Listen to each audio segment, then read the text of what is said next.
Hey, good morning. I want to talk to you about something that I think many of us struggle with, and I definitely can say that I've struggled with over and over and over again. And it's where vulnerability and courage give you access to really creating a movement that we want. And so something that I think that I've seen over and over and over again is the most successful people are able to monetize their life lessons. And we're like the reason why I'm bringing this up is we're in the process of basically outlining a book and a topic that we're going to go after becoming a New York Times bestseller with, and it's funny because even when I say it, like I'm being super honest with you right now, even when I say go after becoming a New York Times bestseller, it's like there's like even a part of me, and tell me if you ever feel this way. It's like there's even a part of me that doesn't want to like even say that. Like there's a part of me that like doesn't want to admit that I want to become a New York Times bestseller because it's like almost not even allowing myself to go for it. Not go for it, but that's not the right word. It's like not like there's like what is it about us that it's like when there's like that next big thing that we're going to go after, there's a part of us that holds back. It's like it anchors us back so that it keeps us safe. And I was sharing with my husband, I was saying, for a while now, one of the things that I can tell you, like what launched this company, is learning how to prioritize things in the right order has really served me on growing and monetizing my movement. In other words, like I believe that whatever life lessons you've gone through, I know this for sure because I've coached thousands of people at this point. You can monetize your life lessons, but if you try and do too many things at the same time, like for instance, I'm so excited that we're just launching our podcast. Yeah, She's Driven. I couldn't be more excited about it. I never realized that I would even feel this excited about it. But I waited until it was the next step that I was focusing on to grow the company and grow our impact.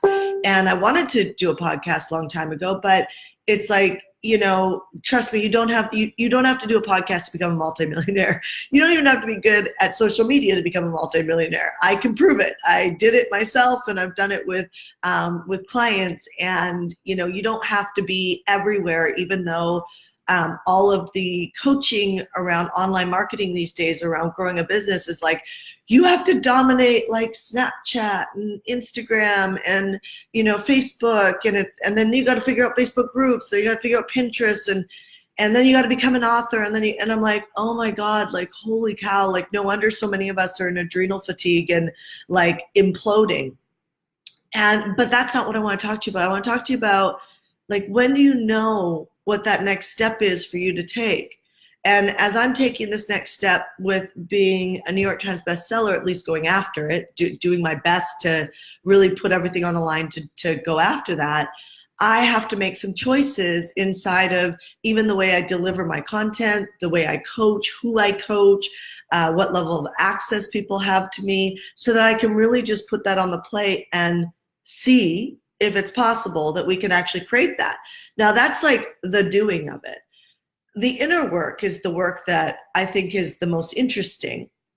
And if you are agreeing with what I'm talking about, I would love some feedback, some love. Like please, like post things, comment, share, tag people, because I think we're in a space in this world right now that the inner work that we have to do to become successful is it's tough.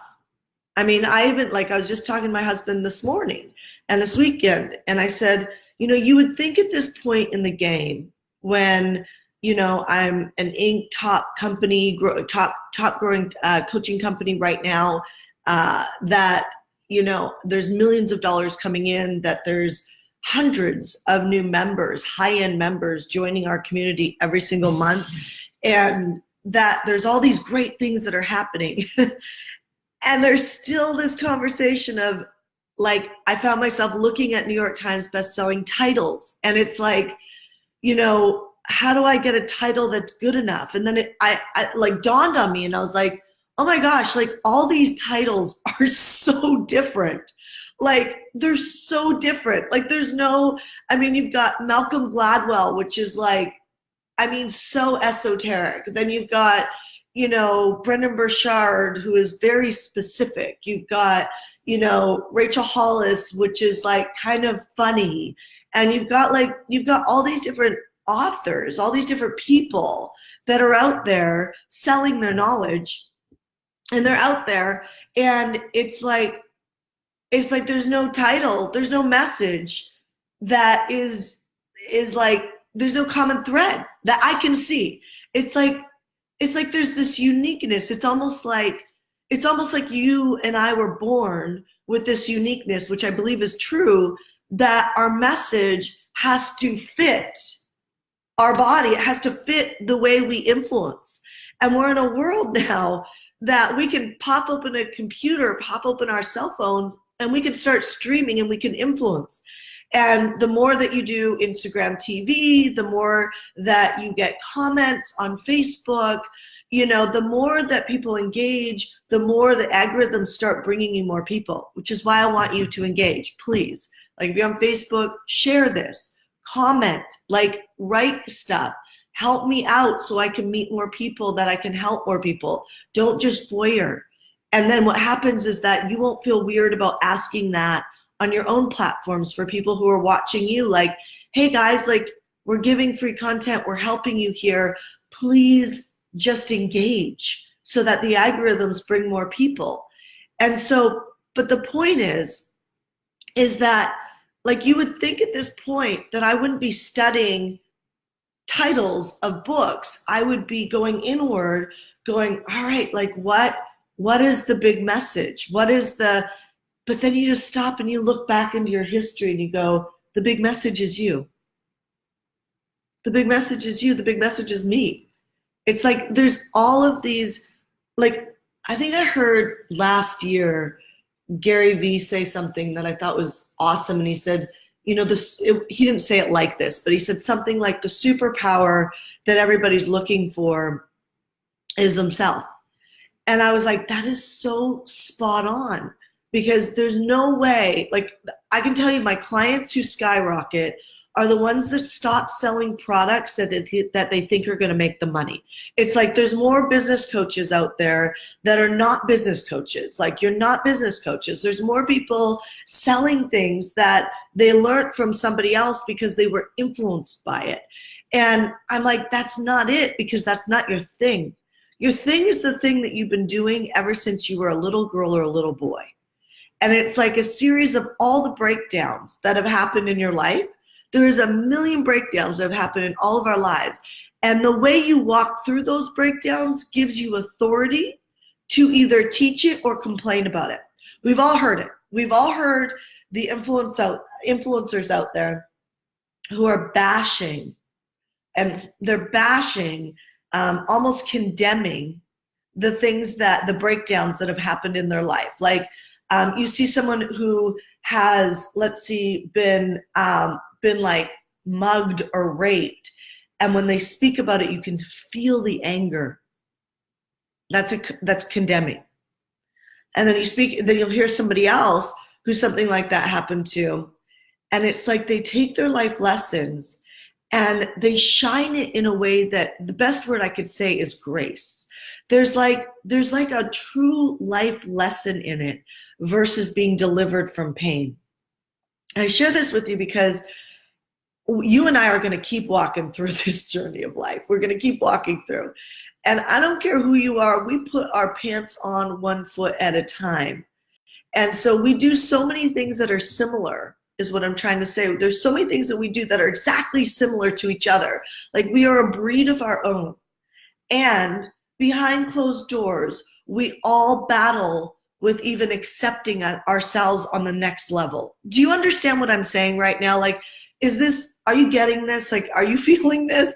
Because it's like I'm sitting here going, I should not be scrutinizing over what my New York Times bestseller is going to be about, other than the fact that I want to do a good job for you. Like I want to deliver something that is so newsworthy that it transforms millions of people's lives, because I want my life to matter. At the deepest level of why I want to do this book is I want my life to matter. And I know you have a conversation like that with yourself. And I know there's a big moment in front of you right now that you have to make a choice. And the choice is either be graceful or be angry, be graceful or be stuck, be graceful or procrastinate, be graceful or blame. Blame is one of the worst things on the planet. You are not a powerhouse when you blame, right? So I know you're up to a big decision right now. I know that we can turn it up, all of us. We can turn up the volume more. We can find more passion. I mean, we can.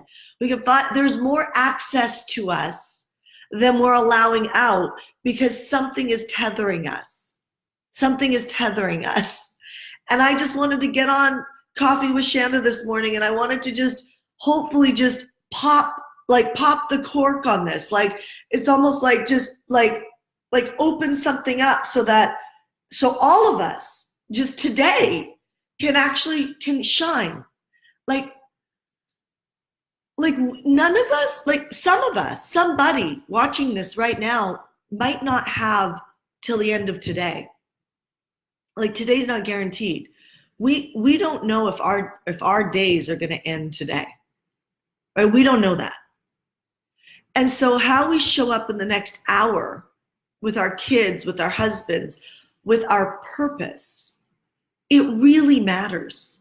I mean, it really matters. I've seen more people partner with other people, which I love collaboration, but I've seen more people partner with other people because they're still not trusting that their life journey is good enough.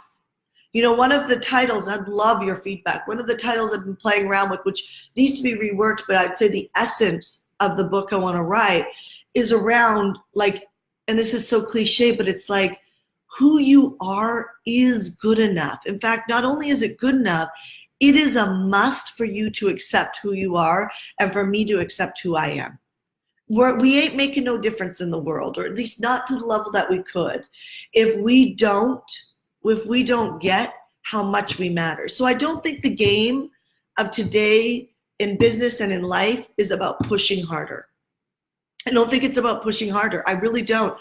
I am obsessed with trying to figure out how to grow a billion-dollar company without killing myself. And I know a lot of people might think I'm crazy and think, oh, there's no way she could do that. And I'm like, I don't know. I'm still operating 8 figures and taking off 5.5 months a year.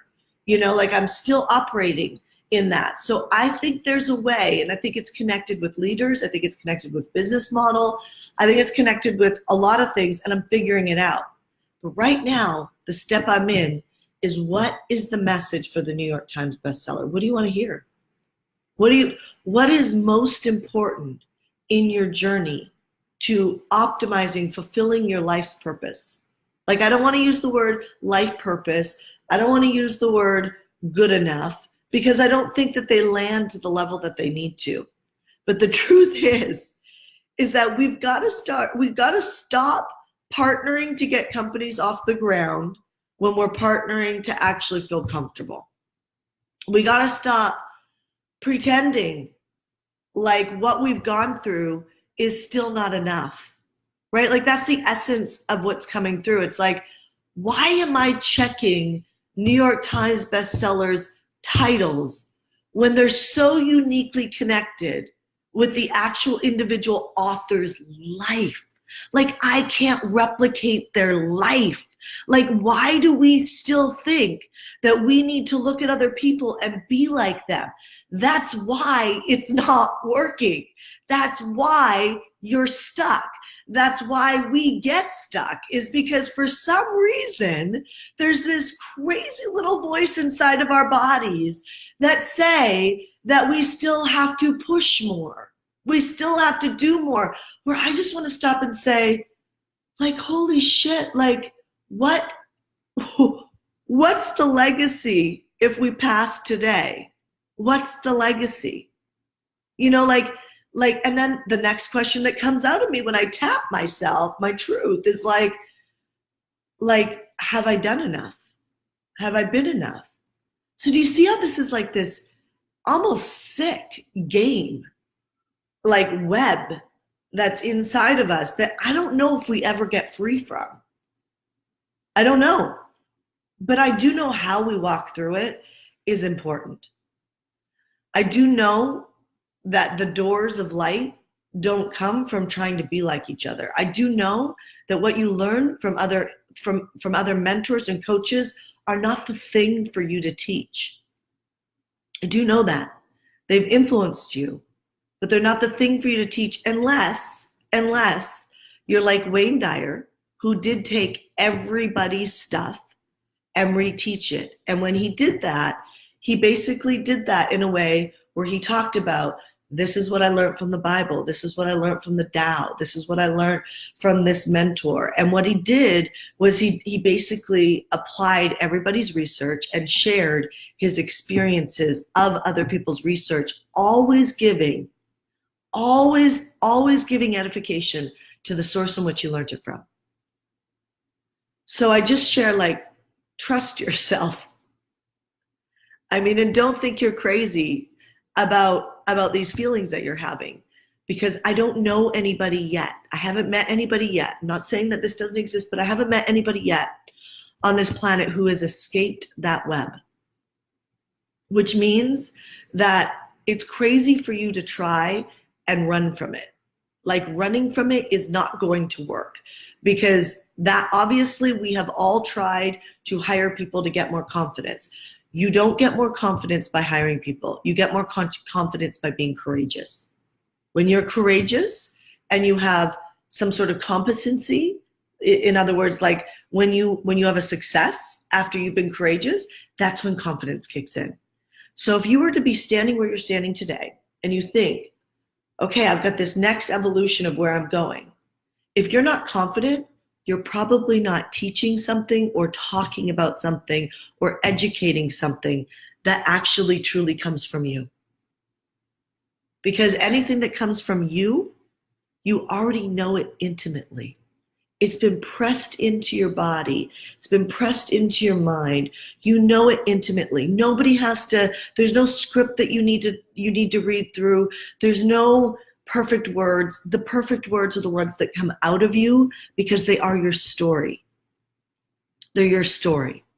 And so I invite you to take yourself on today and stop thinking that something outside of you needs to happen for you to be successful, and that something outside of you needs to come together for you to figure out how to do something you've never done before.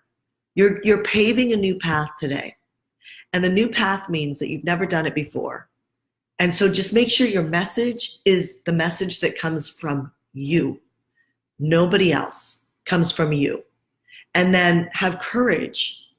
If the message comes from you, have courage and know that confidence is going to come because you had the courage today to do the thing that you need to do today. Make that phone call, write that email, do that video. Make a decision. Whatever the decision is that you need to make today, make that decision today and move your mission forward. So I complete on that. And I just ask, please let me know. Did this resonate with you? Please help me with the algorithms and share this, tag someone.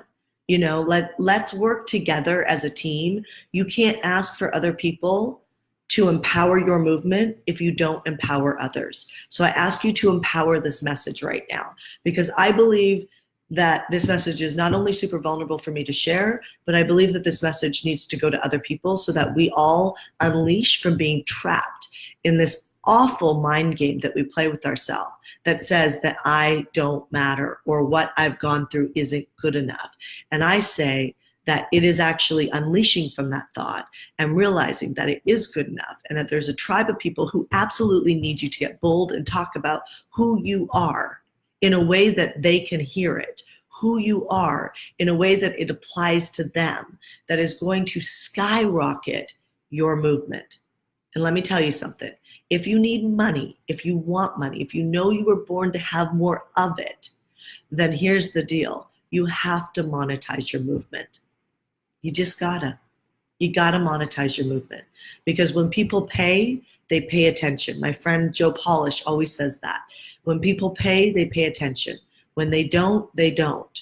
And so here's the deal. It's important that you are able to receive compensation for what it is that you do. All right, you guys, I'll leave it on that note. Do something with this today. Don't just listen to this. Do something with it. Make the decision that you have to make today and move it forward.